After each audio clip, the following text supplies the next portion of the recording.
எல்லோருக்கும் வணக்கம். நாளைக்கு நிஃப்டி எப்படி இருக்க போது நம்ம பார்க்கலாம்.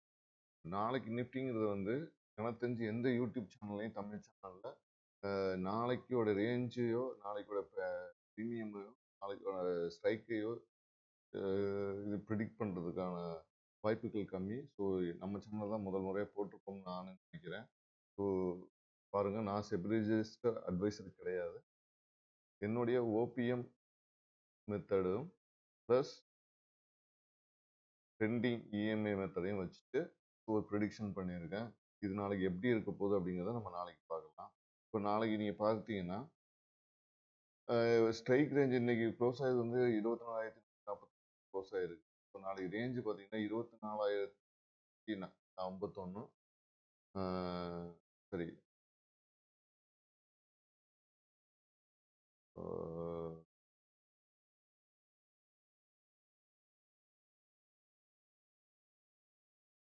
24,142, 24,474, 23,810 இந்த ரேஞ்சுக்குள்ள தான் நாளைக்கு இருக்கிறதுக்கான வாய்ப்புகள் இருக்கு. இந்த ரேஞ்சை தான் சுற்றுறதுக்கான வாய்ப்புகள் நிறைய இருக்குது நாளைக்கு. இப்போ நாளைக்கு வரையும் இருக்கலாம் அது எனக்கு தோணுது. அப்போ நம்ம இந்த இந்த ரேஞ்சுக்குள்ள நம்ம சுற்றுது அப்படிங்கிறது இது பார்க்கும்போது 23,800, 24,100, 24,450 இந்த ஸ்ட்ரைக்குலாம் ஆக்டிவாக இருக்கிறதுக்கான வாய்ப்புகள் இருக்கும். இந்த ஸ்ட்ரைக்லாம் செக் பண்ணி பாருங்க. அதே மாதிரி ஒரு ஸ்ட்ரைக் நம்ம சூஸ் பண்ணும்போது அதோட ப்ரைஸையும் நம்ம செக் பண்ணி பார்க்கணும். ஒரு ப்ரைஸோட மொமெண்டம் எப்படி இருக்குன்னு பார்க்கலாம். 83, 146, 346, 490. ஓகேங்களா? இப்போ இதெல்லாம் வந்து முக்கியமான நம்பரா வருது. அதே மாதிரி ஒரு ஸ்டாப் லாஸா இந்த பையிங் ப்ரைஸ் இந்த மாதிரி வச்சுருந்தோம்னா ஸ்டாப் லாஸ் 83 பாயிண்ட் கிட்ட வச்சுக்கணும் அப்படிங்கிற மாதிரி தோணுது இந்த இதை பொறுத்தவரையும்.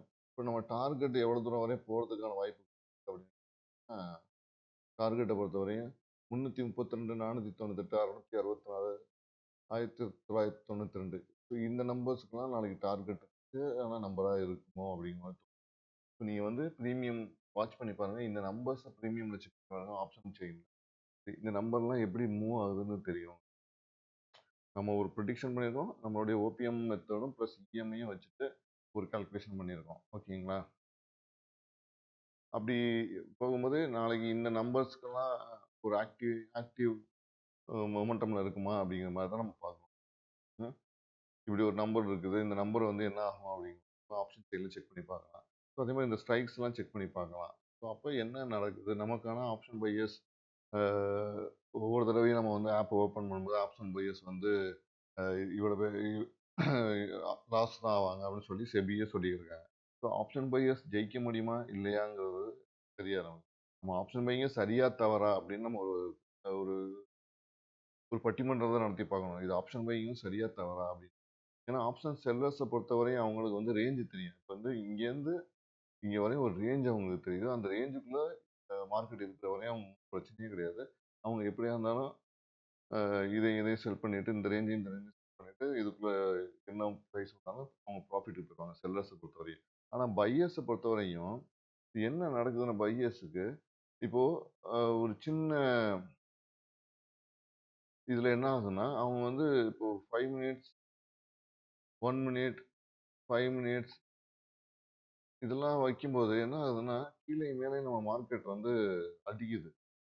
ஸோ அதனால என்ன நடக்குதுன்னா நம்மளால மார்க்கெட்டை ப்ரெடிக்ட் பண்ணுறது ரொம்ப கஷ்டமாக இருக்குது. நம்ம மூவே ஆக மாட்டேங்கிறோம். என்ன இந்த மூவ் ஆக மாட்டேங்கிறதுனா என்னன்னா நமக்கான ப்ராஃபிட்டில் மூவ் ஆக மாட்டேங்குது. நமக்கு வந்து மார்க்கெட் இப்படி இப்படிமா போக போக போக போக இங்கே வாங்கி இங்கே விற்கிறோம், இங்கே வாங்கி இங்கே விற்கிறோம், இங்கே வாங்கி விற்கிறோம். கடைசியில் ஒரு பாயிண்ட்ல இப்படி போயிடுச்சுன்னா இப்படியே போய்ட்டு இருந்ததுன்னா ஓகே. இப்படி போயிடுச்சுன்னா என்ன நடக்குதுன்னு தெரில. நம்ம வந்து வாங்கி விற்று வாங்கி விற்று வாங்கி விற்று வாங்கி விற்று ஓவர் ட்ரேடிங் பண்ணி கேபிட்டலும் போய் கேபிட்டலுக்கு மேலே டேக்ஸ் அண்டு ப்ரோக்கரேஜ் போய் ஸோ நம்ம மார்க்கெட்டை விட்டு வெளில போகிறோம். இப்போ ஆப்ஷன் பையர்ஸ் வந்து ஜெயிக்கவே முடியாதுங்கிறது தான் சர்வே சொல்லுது, ஸ்டாட்டிஸ்டிக்ஸ் சொல்லுது. அப்போ இதில் ஜெயிக்கலாமா முடியாதா, இது சரியா தவறா அப்படிங்கிற ஒரு அனலைசிஸ் தான் நான் பண்ணிக்கிறேன். நான் செவிலிஜிஸ்ட் அட்வைஸ் கிடையாது. நான் எல்லாம் பேப்பர் ட்ரேடிங் தான் பண்ணி பார்க்குறேன். இந்த பேப்பர் ட்ரேடிங்ல இது எப்படி ஒர்க் அவுட் ஆகுது அப்படிங்கிறது பாருங்க. உங்களுக்கும் இந்த வீடியோ பிடிச்சி லைக் பண்ணுங்க.